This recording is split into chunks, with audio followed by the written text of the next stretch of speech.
Haji Mat Hassan, juga dikenali sebagai Tok Janggut, merupakan salah seorang tokoh hebat tanah Melayu ketika menentang penjajah British. Beliau dikenali sebagai Tok Janggut kerana memelihara janggut sampai ke paras dada. Beliau juga merupakan tokoh agama Islam yang hebat dan mampu menarik sokongan dari ramai orang di Kelantan. Beliau akhirnya syahid ketika bertempur menentang penjajah British dalam Perang Tok Janggut di Kelantan, Tanah Melayu sekitar Mei tahun 1915.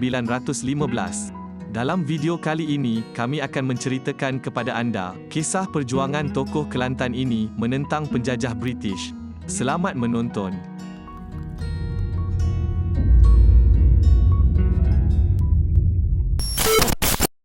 Tok Janggut pulang ke Kelantan. Beliau dilahirkan di Kampung Saring, daerah Jeram, Kelantan pada tahun 1850. Berikutan ayahandanya berkhidmat sebagai Panglima Istana, dia turut dibesarkan dalam Istana Tengku Seri Maharaja Jeram. Beliau belajar ilmu agama di Mekah. Dan pada usia 52 tahun ketika itu, beliau masih di Mekah. Patani telah dikuasai Siam. Gurunya, Syekh Ahmad, memberi amanat supaya muridnya berikhtiar membebaskan negeri yang dikenali Serambi Mekah itu dari penjajah. Ketika itu, Inggeris mula melebarkan penjajahan ke negeri Melayu di utara dan timur Semenanjung. Selepas berjaya menguasai negeri di pantai barat Semenanjung, Perjanjian Bangkok yang dimeterai antara Inggeris dan Siam menyebabkan Kelantan, Terengganu, Kedah dan Perlis diletakkan di bawah kuasa Inggeris. Manakala Patani, Menara, Jalor dan Setol di bawah Siam. Kehadiran Inggeris di Kelantan tidak direstui orang Melayu, dan perubahan pentadbiran yang diperkenalkan penjajah ternyata menindas penduduk setempat. Tok Janggut pulang ke Kelantan tatkala Sultan dan pembesar Melayu di Kota Baru tidak terdaya melawan Inggeris.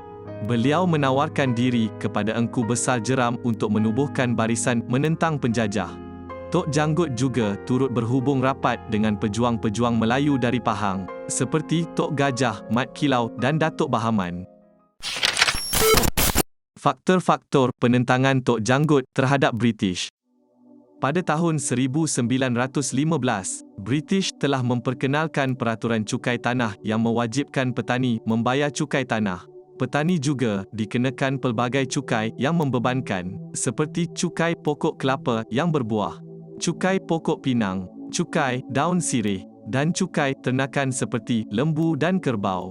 Selain itu, penduduk mengalami kesukaran untuk membayar cukai, kerana pejabat cukai terletak di bandar, dan penduduk yang gagal membayar cukai akan ditangkap serta didenda. Ditambah pula, dengan sikap biadab pengawal Inggeris yang bertugas menimbulkan kemarahan penduduk terhadap British. Sentimen anti-British meningkat apabila kerajaan Turki Uthmaniyah menyeru umat Islam berjihad menentang penjajah barat, dan Tok Janggut menyahut seruan tersebut dan merancang untuk melancarkan penentangan terhadap British di Pasir Putih. Penentangan Tok Janggut terhadap British. Pada tahun 1914, pentadbiran Jeram Pasir Putih, Kelantan telah diambil alih oleh Encik Latif menggantikan Engku Besar. Engku Besar ialah orang yang bertanggungjawab untuk mentadbir kawasan timur Kelantan secara turun-temurun. Keadaan bertambah buruk apabila Encik Latif, pegawai British yang berasal dari luar Kelantan, menjalankan tugasnya dengan tegas, khususnya dalam hal pengutipan cukai. Semua orang, termasuk Sultan dan pembesar, diwajibkan membayar cukai tanah. Engku Besar kemudiannya membuat rundingan dengan Tok Janggut, Haji Said, Cik Sahak dan Penghulu Adam, dan mereka bersama-sama memutuskan untuk tidak bekerjasama dengan pihak British. Mereka juga mendapat sokongan sebilangan besar rakyat, dan keadaan ini membimbangkan Encik Latif. Encik Latif mengarahkan sepasukan polis yang diketuai oleh Sarjan Sulaiman atau Cik Wan bertolak ke kampung Tok Akib untuk bertemu Tok Janggut. Berlaku satu perkelahian yang tidak dapat dielakkan, dan Sarjan Sulaiman telah terbunuh. Tok Janggut menghimpunkan pengikut-pengikutnya menuju ke Pasir Putih, dan kemudiannya mendirikan sebuah kerajaan di sana di mana Engku Besar Jeram sebagai raja, Tok Janggut sebagai Perdana Menteri dan Cik Ishak sebagai pegawai daerah. Encik Latif telah melarikan diri ke Kota Baru. dan meminta bantuan dari Singapura dan negeri Melayu Bersekutu ke Pasir Putih pada 6 Mei 1915. Satu pertempuran berlaku pada 25 Mei 1915 di Kampung Merbuk dan Kampung Pupuh. Dalam pertempuran di Kampung Pupuh, Tok Janggut terbunuh. Mayat Tok Janggut dibawa ke Kota Baru dengan kereta lembu, dan mayat beliau digantung beberapa hari di depan istana di Padang Merdeka sebelum dikebumikan di Pasir Pekan. Tok Janggut sebenarnya tidak terkorban. Ada yang berpendapat bahawa Tok Janggut tidak terkorban. Hal ini didedahkan sendiri oleh cucu sepupu Tok Janggut, Ustaz Wan Asrul Wan Husin.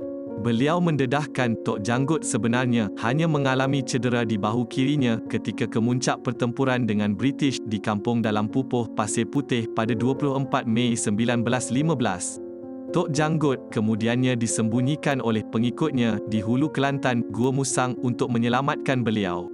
Beliau juga menolak dakwaan mengenai kononnya mayat Tok Janggut diarak di sekeliling bandar Kota Baru, dan kemudiannya dia digantung songsang separuh bogil selama 3 hari.